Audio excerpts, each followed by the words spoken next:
Although we like to think of Canada as a progressive and peaceful nation, we can't put someone in front of the camera and go, this is the Canadian person. Peacekeeping, not policing.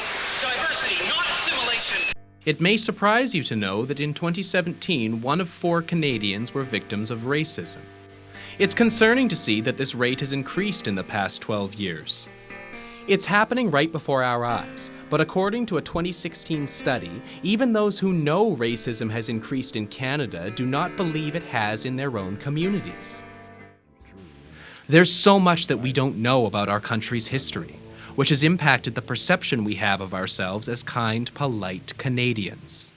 Well, if you focus on the good things sort of abstracted out of history, you don't really understand even the good things. American slaves came secretly to Canada and freedom.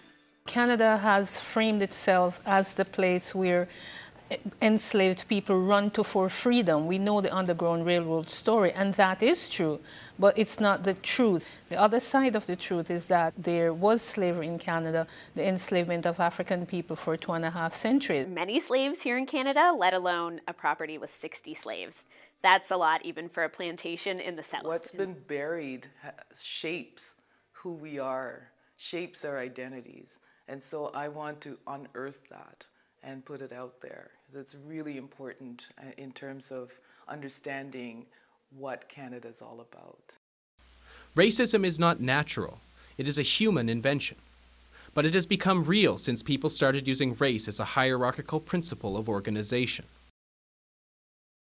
When you're looking at women, little kids being thrown into the river and, our people being treated like garbage, like we're second-class citizens in our own home, then there's a problem. You can't say racism doesn't exist. Not in my opinion, because I felt the sting of it. I've been on a street corner doing a stand-up and a car drives by and somebody yells out the N-word at me, right?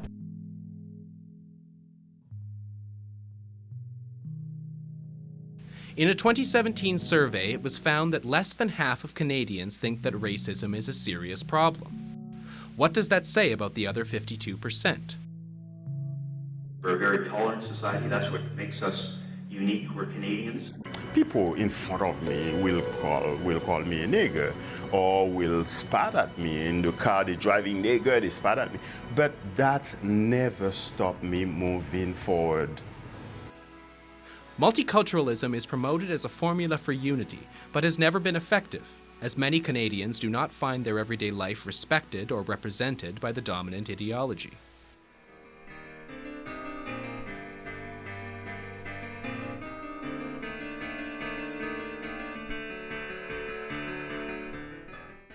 While Canada considers itself to be a mosaic, the very denial of pluralism and difference is part of being Canadian.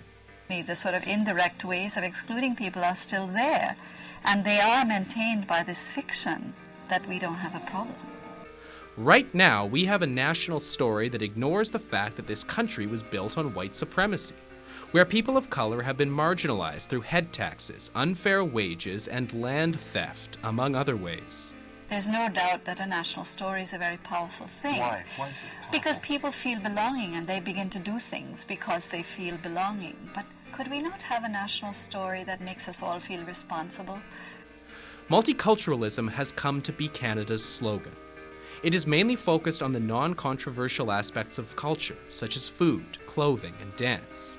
These are embraced and even marketed. Much is said about the fact that if your belonging in this country is secure just by having festivals and temporary moments of belonging, then that doesn't amount to much. And it's true that those moments are used to cancel out racism. People have taken those moments and made it moments where they belong and they claim this country, and they don't claim it according to the official story. People band together when they feel that it's very hostile out there. It hurts.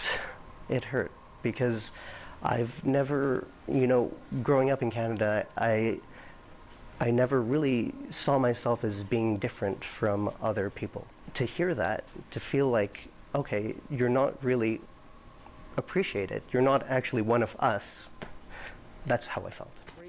Our national identity others those who are excluded and shows the real inequality of power that multiculturalism hides.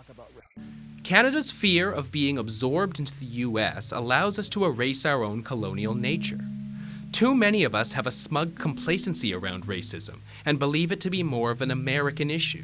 It's almost worse than it is in the States because we think we're doing okay, because there's this sort of idea that we are tolerant, we are accepting, we are polite.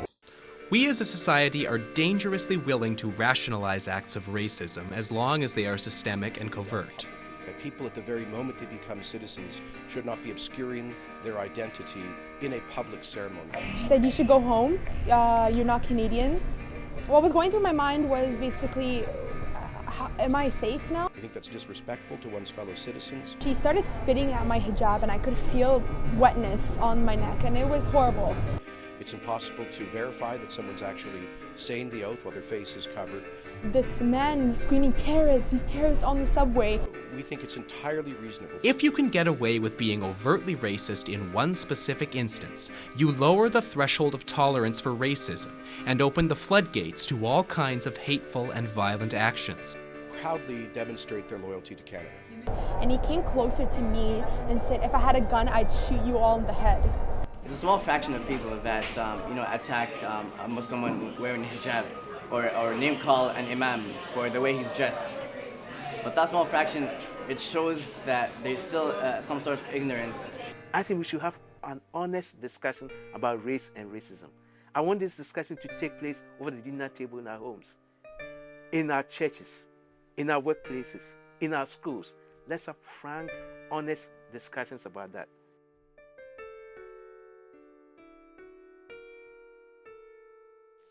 If Africa was built up again, I would be one of the first ones to move back. It's true, I got a nicer home, but I haven't got happiness. We have to see the Canadians who are othered and uplift them, as they hold the possibility to expose the hollowness of multicultural Canada that we are so ignorant of.